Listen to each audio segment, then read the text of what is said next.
Salutations et bienvenue à tous pour ce Donc voilà quoi numéro 11. Un Donc voilà quoi nouvelle formule avec plus de pré-production, je l'espère moins de parenthèses et comme vous pouvez le constater, beaucoup moins de cheveux.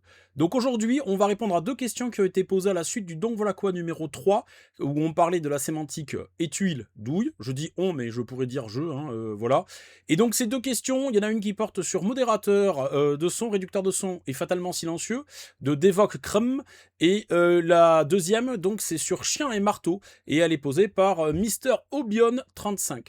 Voilà, donc, avant d'attaquer les deux sujets, et j'en mettrai un troisième derrière, c'est la question de piston dans une arme à feu.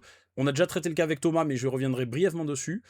Et avant de traiter ça, tout simplement, un petit rappel par rapport au donc voilà quoi numéro 3, c'est que l'utilisation des mots doit servir à être compris par la personne à qui vous parlez, par votre auditeur. Donc, si le but de l'opération, c'est d'introduire de la complexité pour que la personne ne comprenne pas, ben, tout simplement, c'est inutile et contre-productif. C'est pas que vous cherchez à échanger, c'est que vous cherchez à dominer un débat pour une raison X ou Y.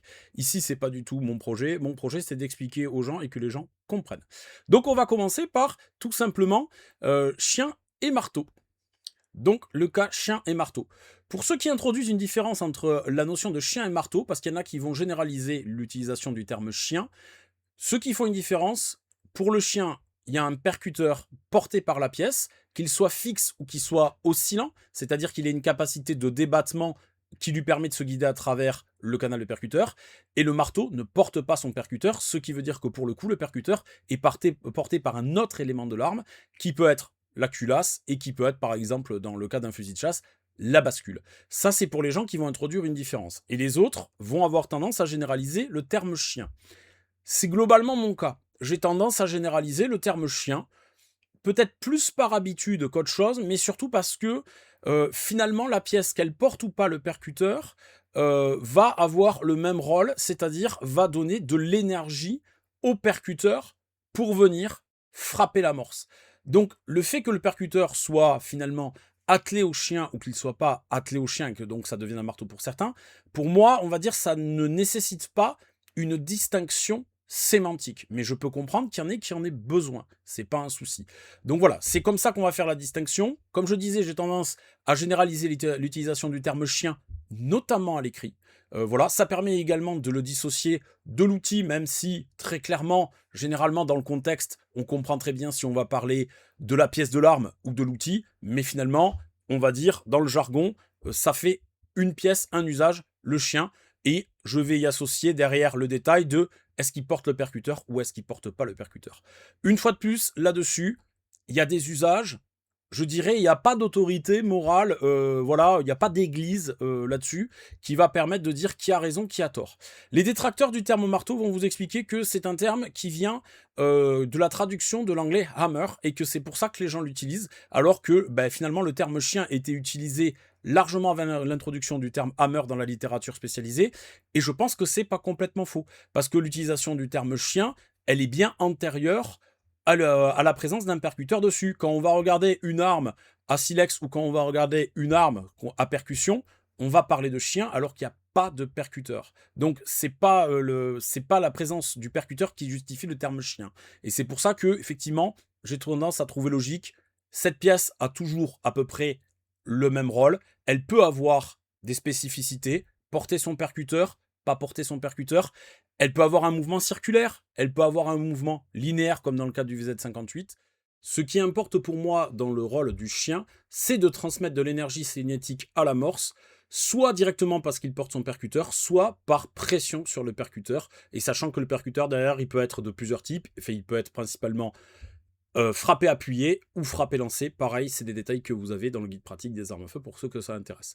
Voilà, donc mon usage, c'est plutôt le terme chien, mais généralement on comprend les deux. Après, il y a des gens qui s'en font une religion de faire une différence. C'est honnêtement, comme je dis, je généralise un terme à l'écrit, je vais un peu utiliser les deux à l'oral.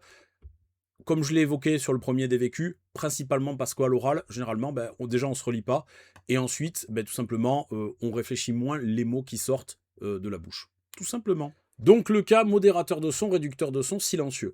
Celui-ci est finalement un petit peu moins problématique pour le technicien que je suis parce qu'on n'est pas en train de définir quelque chose de précis au sein de l'arme. On est en train de décrire un dispositif additionnel. Sur l'arbre, additionnel ou pas, il y a des armes qui sont avec des dispositifs intégrés bien évidemment, mais voilà, et dont le but est toujours de réduire le son.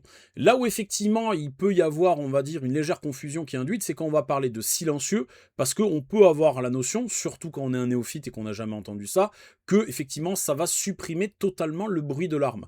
Alors effectivement, généralement on va pas supprimer totalement le bruit de l'arme, et tout simplement c'est généralement pas le dispositif à lui seul qui va permettre de supprimer le bruit de l'arme. Il faut avoir une munition adaptée, une munition subsonique, on va dire être dans une arme qui est globalement conçue pour ne pas faire de bruit.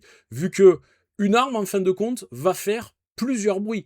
Il y a effectivement l'onde de bouche, c'est-à-dire le boom, la sortie des gaz du canon qui vont générer une onde de bouche et qui vont faire boom. Il y a le déplacement du projectile qui, en fonction de sa vitesse, peut générer un claquement supersonique ou généralement, s'il est subsonique, un sifflement. Mais un projectile qui serait extrêmement lent, à la limite, pourrait ne pas faire de bruit audible pour l'oreille humaine. Je pense que c'est globalement pas le cas des... si, peut-être une 4.5, je suis pas sûr qu'on entende le projectile de 4.5, et encore, ça serait à vérifier, mais bon, techniquement parlant, un projectile qui se déplace très très lentement fait quasiment pas de bruit, il suffit de regarder le déplacement d'un ballon pour s'en rendre compte. Voilà.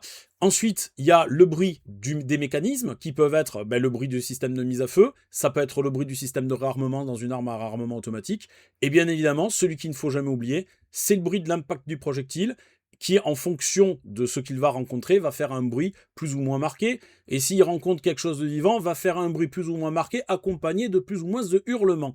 Voilà, donc ça c'était pour la petite note d'humour. Donc voilà, la différence modérateur de son, réducteur de son, silencieux. Moi, j'aurais effectivement tendance à, par l'écrit, éloigner le terme de silencieux, parce qu'il désigne quelque chose de très efficace et qu'on va finalement rencontrer très peu. Un MP5 SD, c'est silencieux. On peut avoir des armes de poing qui sont vraiment silencieuses. Un modérateur de son sur un fusil 5.56, avec des munitions supersoniques, c'est un réducteur de son. C'est pas un silencieux, ça ne va pas rendre l'arme silencieuse. Éventuellement, si on met des munitions subsoniques, derrière, oui, effectivement, on pourra être silencieux.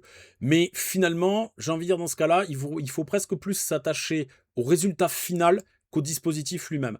Sachant que le dispositif lui-même, qu'on soit dans le cas de ce qu'on va qualifier de silencieux, qu'on soit dans le cas de ce qu'on va qualifier de réducteur de son, on est sensiblement toujours sur les mêmes dispositions. Il y en a plusieurs, des modérateurs de son, mais on ne va pas traiter ça ici. L'idée est toujours, on va dire, de décompresser les gaz dans un milieu qui évite de faire en sorte que lorsque les gaz sautent dans l'atmosphère, ils soient trop rapides et qui génèrent trop de bruit. Voilà, pour la faire courte. Donc ça, voilà pour modérateur de son, réducteur de son, silencieux. Et évidemment, ça va également être utilisé par des commerciaux pour vous vendre plus ou moins du rêve. C'est toujours le même problème et ça va introduire le point suivant, qui est la question de l'utilisation du piston et notamment du terme piston dans la R15. Alors, je ne vais pas refaire le match parce que tout simplement ce que je vais faire, c'est... On a fait une vidéo avec Thomas de la chaîne Le Feu aux Poudres sur la chaîne Le Feu aux Poudres. Elle est en description. Je vous invite à aller la voir. Mais ce qu'il faut retenir ici, c'est que les gens qui vont commencer à vous parler de pistons statiques, de pistons stationnaires, la question qu'il faut se poser, c'est toujours la même en matière de sémantique. Est-ce qu'ils sont en train d'essayer de vous expliquer quelque chose ou est-ce qu'ils sont en train de vous embrouiller pour vous vendre quelque chose? Et là, c'est pas Nono qui va vous dire quoi penser. Simplement, posez-vous la question. Est-ce que ça vous a aidé à comprendre comment l'arme fonctionne vraiment? Ou est-ce que c'était pour essayer de dire non mais... les systèmes à piston ne sont pas supérieurs parce qu'il y a un piston aussi, donc c'est un système à piston. Posez-vous simplement la question. Je pense que la question, elle est vite répondue. Mais bon, voilà.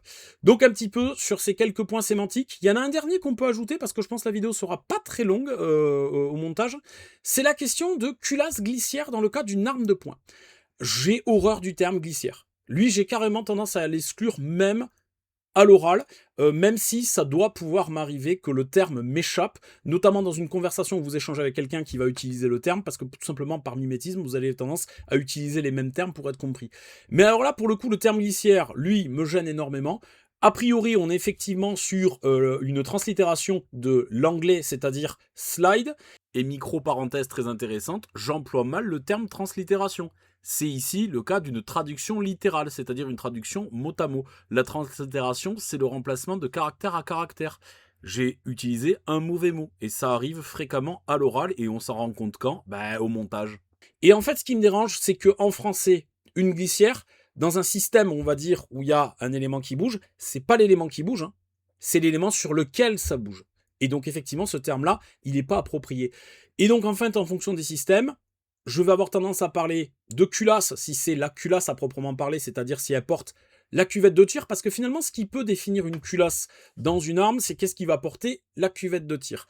Et sur des armes de poing même un petit peu plus complexes, je pense notamment au Desert Eagle, je vais avoir tendance à parler également souvent, on va dire, par facilité de langage, de culasse pour l'ensemble. Et quand je vais aller au détail, et notamment par l'écrit, je vais parler d'ensemble mobile, parce qu'on va se retrouver avec un transporteur de culasse et une tête de culasse à l'intérieur. Mais c'est vrai que le thème glissière, je ne l'aime pas, parce que si on devait décrire proprement en français la glissière, ça serait la carcasse. C'est ça qui fait office de glissière sur l'arme. C'est ça qui va permettre à la culasse de glisser. Voilà. Donc c'est le dernier point. Une fois encore, je terminerai la vidéo là-dessus. Il faut bien comprendre que le but d'employer des mots, que ce soit à l'écrit ou que ce soit à l'oral, c'est de faire en sorte que l'interlocuteur ou le public comprenne. Si le but c'est d'introduire inutilement de la complexité pour essayer de se démarquer, pour moi, ça ne sert à rien. Voilà. Et je pense qu'il y a des gens qui le font involontairement d'introduire de la complexité. Je pense qu'il y a des gens qui le font par tradition, par habitude, ou par en se disant il faut que ça soit comme ça. Pour ma part, j'ai tendance à penser qu'il faut une certaine souplesse dans l'application, qu'à l'écrit, il faut essayer effectivement de ne pas perdre son public par la multiplication des termes, mais il faut être relativement tolérant par rapport aux gens qui n'auront pas le même usage que vous des mots, tout simplement parce que pour moi, il n'y a pas d'autorité qui donne raison. Et c'est pas Arnaud Lamotte qui va commencer à donner raison. Et une petite parenthèse tout de même, sinon ça serait pas tout à fait un des vécus, pour dire que tout simplement, si il y a une autorité quand vous évoluez dans un milieu institutionnel et que l'institution emploie une sémantique particulière, vous adoptez la sémantique de l'institution. Déjà pour être compris de vos collègues, et ensuite parce que tout simplement si vous faites les fortes têtes et que vous avez des examens à ces sujets-là, vous allez perdre bêtement des points. Donc utilisez la sémantique de votre institution. Après voilà, et quand bien même il y aurait une autorité, ça serait l'Académie française, mais je ne suis pas sûr qu'à l'Académie française, il y ait des spécialistes de l'armement petit calibre qui puissent donner à raison le bon emploi des mots. Donc voilà, c'est vraiment un gros problème. Ah oui, et une autre chose qui m'a été soulignée dans un des autres commentaires, mais alors je ne l'ai pas noté celui-ci, c'est que sur un des termes, je ne me souviens plus lequel, l'usage est différent en Belgique. Ça m'est revenu plus tard, c'est sur sûreté et sécurité. Et une fois encore, on n'a pas de raison de dire les Belges ont tort, les Français ont raison. Voilà. On a des pratiques, il faut justifier sa pratique, entre guillemets, pour être cohérent dans son discours global, mais le but n'est pas d'être excluant ou d'introduire, on va dire, le fait de j'ai raison, j'ai tort. Après, évidemment, jusqu'à une certaine limite, le but de l'opération, c'est pas de commencer à qualifier n'importe quelle pièce, n'importe comment. Je parle bien sur des distinctions qui sont finalement relativement fines. On parle de chien, marteau, on parle de culasse, glissière. Voilà, on va parler... Le terme piston, pour moi, c'est déjà quand on évoque un piston stationnaire dans la R15, mais qu'on commence à enlever le terme stationnaire, on est déjà en train de se moquer du monde et de se méprendre sur les bienfaits de la position sémantique que l'on observe. Voilà. Une dernière petite parenthèse pour ajouter que j'avais dit dans un DVQ précédent que nous avions de la chance en fait de parler français, et donc je parle bien à toute la communauté francophone de par le monde. Je ne parle pas uniquement qu'au public français, je parle à tous les francophones sur tous les continents. Et pourquoi je dis ça? Parce qu'en fin de compte, on a un public qui s'intéresse aux armes à feu qui est finalement beaucoup plus restreint et beaucoup moins pollué que ceux des anglo-saxons. Donc, techniquement parlant, sachant que la langue est quelque chose qui peut évoluer, il est tout à fait possible que dans l'avenir, notre langue évolue favorablement là-dessus. Alors, c'est-à-dire sur des questions de sémantique et de compréhension fine des armes. Bon, je ne rêve pas, je suis pas en train de dire que je vais initier une révolution sémantique, mais en tout cas, on va dire, on peut espérer une évolution plus positive que l'anglais, qui est parlé par, entre guillemets, trop de personnes, c'est-à-dire trop de gens donnent leur avis sur tout et n'importe quoi de par le monde. Et en plus de ça, qui fait l'objet d'un enjeu majeur, c'est celui du commerce américain. Donc il y a forcément des gens qui, à des fins commerciales, vont tordre le langage anglais pour, on va dire, faire épouser le narratif pour vendre leurs produits. On y sera sans doute moins sensible en français, d'autant plus que, tout simplement, dans la communauté des tireurs francophones, il y a quand même beaucoup de gens, dès qu'ils sont très proches du marché américain, qui vont se contenter de la langue anglaise et des concepts américains pour produire une analyse et une compréhension sur les armes à feu. Donc je pense que nous avons une chance et une opportunité de développer une culture spécifique française des armes à feu. Alors française, francophone des armes à feu. Ne sous-estimons pas la place de nos amis belges, de nos amis suisses, de nos amis canadiens et de tous nos amis de par l'Afrique qui parlent français également, et je les salue bien. J'espère que la vidéo est claire, j'espère qu'elle répond à vos questions, voilà, et que vous comprenez mes positions sur ce sujet, qui ne font pas autorité. Comme le dit le carton de cette nouvelle version de truc, remettez en cause ce que je dis, ne prenez pas au pied de la lettre, ne prenez pas au pied de la lettre. Je suis sincère dans mes démarches, mais je ne suis pas une source de vérité immanente. Autorisez-vous le doute, bien évidemment, et vous avez tout à fait le droit de pas être d'accord avec moi. Voilà, quoi. À bientôt.